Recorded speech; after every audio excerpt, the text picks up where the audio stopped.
नमस्कार दोस्तों। गणपति उत्सव की इस भक्ति यात्रा में हम अब पहुंच चुके हैं 8वें दिन पर। आज का विषय है सफलता और बाधा दूर करने का महत्व। गणपति बप्पा का एक नाम है विघ्नहर्ता, यानी जो जीवन से हर विघ्न, हर रुकावट, हर परेशानी को दूर कर देते हैं।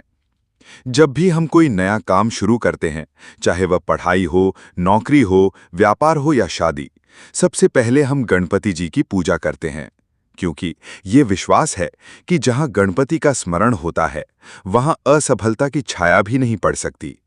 दोस्तों, एक बार देवताओं ने भगवान गणेश से पूछा, हे बप्पा, आपके भक्त किसी भी कार्य की शुरुआत सबसे पहले आपकी पूजा क्यों करते हैं? तब गणेश जी मुस्कुराकर बोले, क्योंकि मैं ही वो शक्ति हूं जो हर बाधा को हटाती है। सफलता तभी मिलती है जब मन से डर और रुकावटें दूर हों। इसके बाद उन्होंने एक अद्भुत कथा सुनाई। एक बार कार्तिकेय और गणेश जी के बीच ये तय हुआ कि कौन तीनों लोगों की सबसे पहले परिक्रमा करके वापस आएगा। कार्तिकेय अपने मोर पर बैठकर तुरंत निकल पड़े, लेकिन गणेश जी ने अपने माता पिता भगवान शिव और मां पार्वती की परिक्रमा की और कहा कि मेरे लिए माता पिता ही संपूर्ण ब्रह्मांड हैं। परिणाम स्वरूप गणेश जी विजेता बने और सबने स्वीकार किया कि सफलता केवल गति या बाहरी दौड़ से नहीं, बल्कि सही सोच और श्रद्धा से मिलती है। इस कथा से हमें यह संदेश मिलता है कि सच्ची सफलता वही है जहां विवेक और बुद्धि का साथ हो। सफलता का मतलब केवल पैसा या शोहरत नहीं, बल्कि जीवन में संतोष, सम्मान और आत्मविश्वास भी है। हर बाधा का समाधान धैर्य और सही निर्णय से मिलता है। गणपति बप्पा हमें सिखाते हैं कि डर और निराशा केवल असफलता लाते हैं, जबकि विश्वास और मेहनत हमें हर मंजिल तक पहुंचा देते हैं। अगर कोई छात्र पढ़ाई में सफल होना चाहता है, तो सबसे पहले उसे आलस्य की बाधा हटानी होगी। अगर कोई व्यापारी आगे बढ़ना चाहता है, तो उसे डर और असुरक्षा की बाधा से निकलना होगा। अगर कोई इंसान अपने परिवार में शांति चाहता है, तो उसे क्रोध और अहंकार जैसी बाधाओं को दूर करना होगा। गणपति बप्पा यही सिखाते हैं, बाधाएं बाहरी नहीं, अंदर के मन में होती हैं, और जब हम अंदर की रुकावटों को जीत लेते हैं, तो बाहरी दुनिया की कोई भी समस्या हमें रोक नहीं सकती। महाराष्ट्र के एक छोटे गांव में एक किसान था।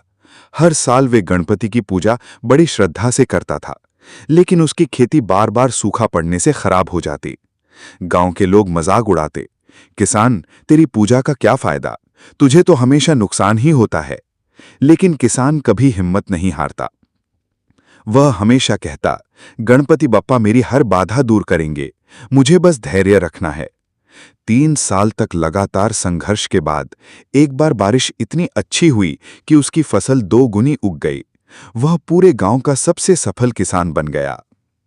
इस घटना से यही साबित होता है कि बाधाएं अस्थायी होती हैं, लेकिन विश्वास और मेहनत स्थायी सफलता दिलाते हैं। गणपति जी का बड़ा ही सुंदर मंत्र है, ओम गं गणपतये नमः। यह मंत्र मन से सभी रुकावटों और भय को दूर करता है। जब भी आप किसी नए काम की शुरुआत करें, तो इस मंत्र का जाप करें। डे 8 हमें ये याद दिलाता है कि सफलता केवल परिश्रम से ही नहीं, बल्कि आस्था और धैर्य से भी मिलती है। हर बाधा हमारे जीवन की परीक्षा होती है, जिसे पार करके हम और मजबूत बनते हैं। दोस्तों, आज का संदेश बहुत गहरा है। गणपति बप्पा हमें सिखाते हैं कि हर बाधा अस्थायी है। असफलता केवल सीखने का एक कदम है, और जो भी इंसान धैर्य, मेहनत और विश्वास बनाए रखेगा, उसके जीवन से विघ्न अपने आप दूर हो जाएंगे। तो आइए, आज के दिन हम सब मिलकर ये संकल्प लें, हम किसी भी बाधा से हार नहीं मानेंगे। हम विश्वास और प्रयास से हर मुश्किल को पार करेंगे और सफलता को अपना साथी बनाएंगे। गणपति बप्पा मोरया।